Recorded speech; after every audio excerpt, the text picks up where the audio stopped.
Devine AI அப்படின்னு சொல்லிட்டு ஒரு ஏஐ மாடல் ஒன்று புதுசாக வரப்போகுது அப்படின்னு சொல்லிட்டு ஒரு அனௌன்ஸ்மெண்ட் ஒன்று ரிலீஸ் ஆச்சு.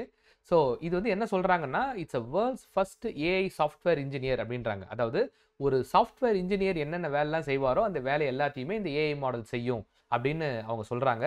ஸோ இந்த அனௌன்ஸ்மெண்ட் வந்த உடனே சோஷியல் மீடியா பிளாட்ஃபார்ம்ஸ், அதாவது இந்த எக்ஸ் பிளாட்ஃபார்ம், லிங்க்டின் மாதிரியான சோஷியல் மீடியா பிளாட்ஃபார்ம்ஸில் இந்த கண்டென்ட் செம வைரலாக போய் ஆளுக்கு புலம்ப ஆரம்பிச்சிட்டாங்க. அவ்வளோதான், நம்ம வேலைலாம் காலி அப்படின்ற அளவுக்கு புலம்ப ஆரம்பிச்சிட்டாங்க. ஒரு பக்கம் என்விடியாவோட சிஇஓ வந்து இனிமேல் ப்ரோக்ராமிங்லாம் படிக்க வேணாம்ப்பா அப்படின்ட்டாரு. இன்னொரு பக்கம் இந்த ஏஜிஐ ஆர்டிஃபிஷியல் ஜெனரல் இன்டெலிஜென்ஸ் அப்படிங்கிறது வந்துருமோ அப்படின்னு பயந்துட்டு இருந்தவங்க எல்லாருமே ஒன்றா சேர்ந்து இன்னும் கொஞ்ச நாள் தான் இதோ உலகம் அழிஞ்சிருச்சு அப்படின்ற அளவுக்கு பேச ஆரம்பிச்சிட்டாங்க.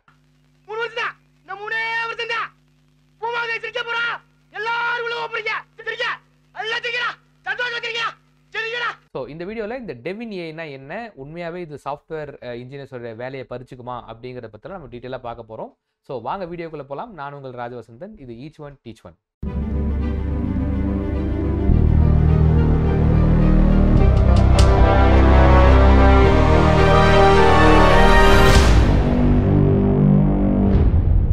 Guide Technologies, your trusted tech enablers and partners. Whether you are a visionary startup or an industry leader, we are your partners in technology excellence. Ready to bring your tech ideas to life? Contact us today. Grids and Guides Technologies. Okay, first Devin ஏஐனா என்னன்னு பார்த்துருவோம். Devine AI அப்படிங்கிறது ஒரு AI developer agent. அதாவது ஒரு software engineer என்ன வேலைலாம் செய்வாரோ அந்த எல்லா வேலைகளையும் இந்த ஏஐ மாடலால் செய்ய முடியும். நீங்கள் சாட்ஜிபிட்ட போய் நீங்கள் ஒரு டவுட்டு கேட்டிங்கன்னா அந்த சாட்ஜிபிடி என்ன பண்ணோம், ஒரு கோட் ஸ்னிப்பெட்டை மட்டும் தான் கொடுக்கும், ஒரு ரிசல்ட்டாக கொடுக்கும். ஆனால் டெவின் ஏஐ அப்படி கிடையாது. ஒரு சாஃப்ட்வேர் இன்ஜினியரை கூப்பிட்டு இந்தப்பா இந்த வேலையை கொஞ்சம் முடிச்சு கொடு, இந்த ஒரு இஷ்யூ இருக்குது, இந்த ஒரு பக் இருக்குது, இது கொஞ்சம் சால்வ் பண்ணி கொடு அப்படின்னு சொன்னார்னா அவரே போய் அந்த கோடை எடுத்து அந்த பக்கை கண்டுபிடிச்சி அதை சால்வ் பண்ணி டெப்ளாய் பண்ணுற அளவுக்கு போவார்ல. அந்த மாதிரி இந்த ஏஐ, இந்த டெவின் ஏஐ அப்படிங்கிற இந்த ஏஐ மாடலும் அதுவாக அந்த கோடை எடுத்து சால்வ் பண்ணி டெப்ளாய் பண்ணுற அளவுக்கு இது ஃபுல்லாக முடிச்சு கொடுத்துரும். இந்த மாடலை ரிலீஸ் பண்ண போகிறது யாருன்னு பார்த்தீங்கன்னா காக்னிஷன் லேப்ஸ் அப்படிங்கிற ஒரு கம்பெனி.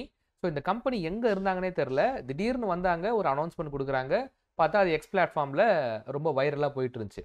அப்புறம் தான் ஒரு விஷயம் நோட் பண்ணி பார்த்தா இந்த கம்பெனி தங்களுடைய பேஜ், அதாவது எக்ஸ் பிளாட்ஃபார்மில் தங்களுடைய கம்பெனிக்கான பேஜையே இந்த வருஷம் ஜனவரி மாதம் தான் ஓப்பனே பண்ணியிருக்கிறாங்க.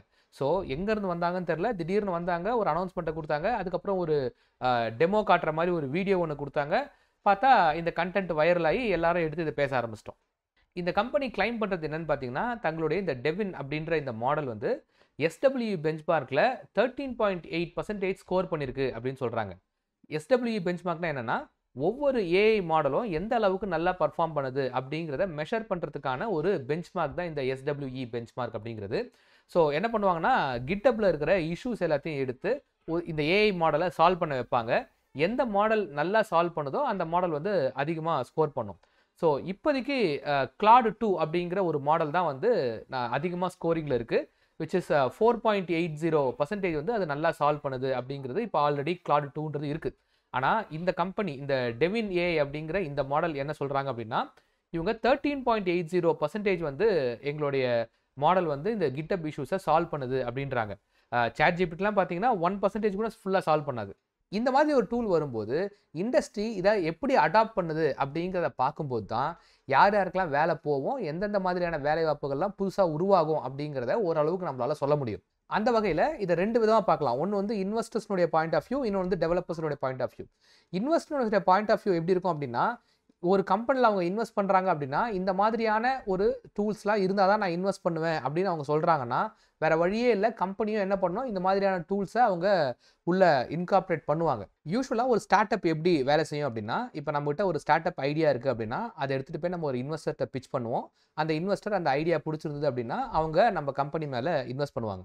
அவங்க இன்வெஸ்ட் பண்ண உடனே அதில் ஒரு 75% ஆஃப் த அமௌண்ட் எடுத்துகிட்டு போய் நம்ம அந்த சாஃப்ட்வேரை டெவலப் பண்ணுறதுல அந்த இடத்துல நம்ம அதிகமாக இன்வெஸ்ட் பண்ணுவோம், அந்த காசு எல்லாத்துலேயும். ஸோ அப்போது அந்த இன்வெஸ்ட் பண்ணும்போது அதுலேருந்து எவ்வளோ நாள் கழித்து அந்த சாஃப்ட்வேர் டெவலப் ஆகுது அப்படின்றத பார்ப்பாங்க. ஒருவேளை இந்த மாதிரியான ஏஐ டூல்ஸ்லாம் நம்ம யூஸ் பண்ணோம் அப்படின்னா இன்வெஸ்ட் பண்ண உடனே கொஞ்ச நாள்லேயே என்ன ஆகும்னா அந்த சாஃப்ட்வேரை நம்மளால் டெவலப் பண்ணிட முடியும் அப்படின்னும் போது இன்வெஸ்டர்ஸும் இன்வெஸ்ட் பண்ணுறதுக்கு ரெடியாக இருப்பாங்க.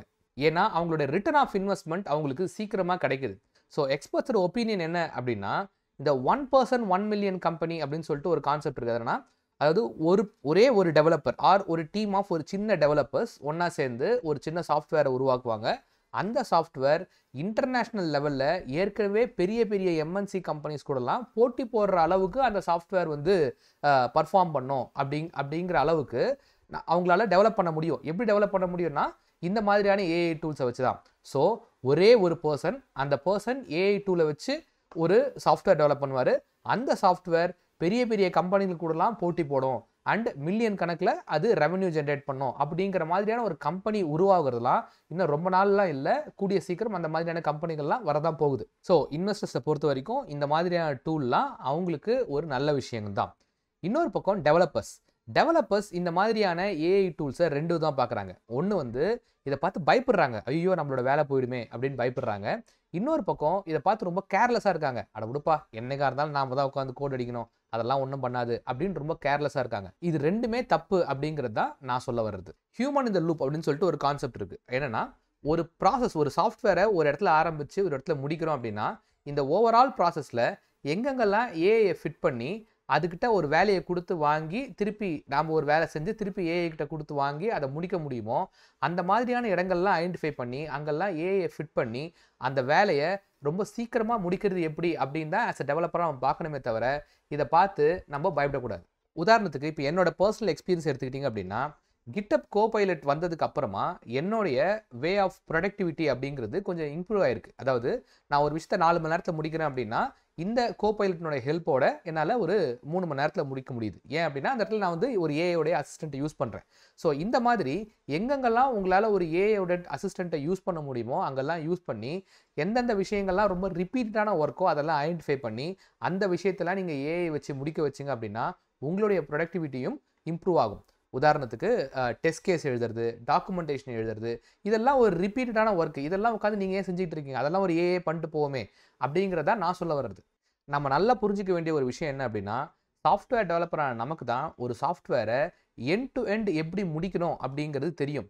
ஆனால் இந்த டெவின் மாதிரியான ஏஐ டூல்ஸ்க்கு ஒரு டாஸ்க்கை கொடுத்தா அந்த டாஸ்க்கை எப்படி சால்வ் பண்ணுறதுன்னு மட்டும் தான் தெரியுமே தவிர எண்ட் டு எண்ட் சொல்யூஷன் கொடுக்க தெரியாது. இந்த இடத்துல தான் ஹியூமன்ஸான நம்மளோட இன்டெலிஜென்ஸை பயன்படுத்தி ஒரு எண்ட் டு எண்ட் குவாலிட்டியான சாஃப்ட்வேர்ஸை இந்த மாதிரியான ஏஐ டூல்ஸை வச்சுக்கிட்டு எப்படி வேகமாக நம்மளால் ப்ரொடக்ட் பண்ண முடியுது அப்படிங்கிறத நம்ம யோசிக்கணுமே தவிர நம்ம இதை பார்த்து பயந்துட்டு இருக்கக்கூடாது. ஒருவேளை நீங்கள் அப்படி யோசிக்கல அப்படின்னா வேற ஒருத்தன் யோசிப்பான். அப்போ நம்மளோட கம்பெனி என்ன பண்ணும், யார் வேகமாக வேலை செய்கிறாங்களோ அவங்கள வேலையில் வச்சுக்கிட்டு யார் ரொம்ப ஸ்லோவாக வேலை செய்கிறாங்களோ அவங்கள ஃபயர் பண்ணிடும். ஸோ இன்றைக்கி எனக்கு தெரிஞ்ச சர்க்கிளில் எங்கள் தமிழ்நாட்டில் சென்னையில் இருக்கிற சில ஃபுல் ஸ்டாக் டெவலப்பர்ஸ் கூடலாம் நான் பேசும்போது என்ன ஒரு விஷயம் புரிஞ்சுக்கிறேன் அப்படின்னா அவங்க எல்லாருமே வந்து நல்ல டெவலப்பர்ஸ், நல்ல ப்ரோக்ராமர்ஸ், அதில் எந்த விதமான சந்தேகமும் இல்லை. ஆனால் ஏஐ அப்படின்னு வரும்போது ஒரு ஓப்பன் ஏஐக்கு ஒரு ஏபிஐ ரெக்வஸ்ட் பண்ணி அதுலேருந்து ரெஸ்பான்ஸ் வாங்குறது எப்படி அப்படிங்கிறது மட்டும் தான் தெரிஞ்சிருக்கு. சில பேருக்கு அது கூட தெரியல. இதை தாண்டி அடுத்த லெவலுக்கு அவங்களுக்கு எதுவுமே தெரியல. உதாரணத்துக்கு பார்த்தீங்கன்னா ரேக்னு ஒரு கான்செப்ட் இருக்குது, வெக்டார் டேட்டா பேஸ்னால் என்ன அப்படின்னு ஒரு கான்செப்ட் இருக்குது.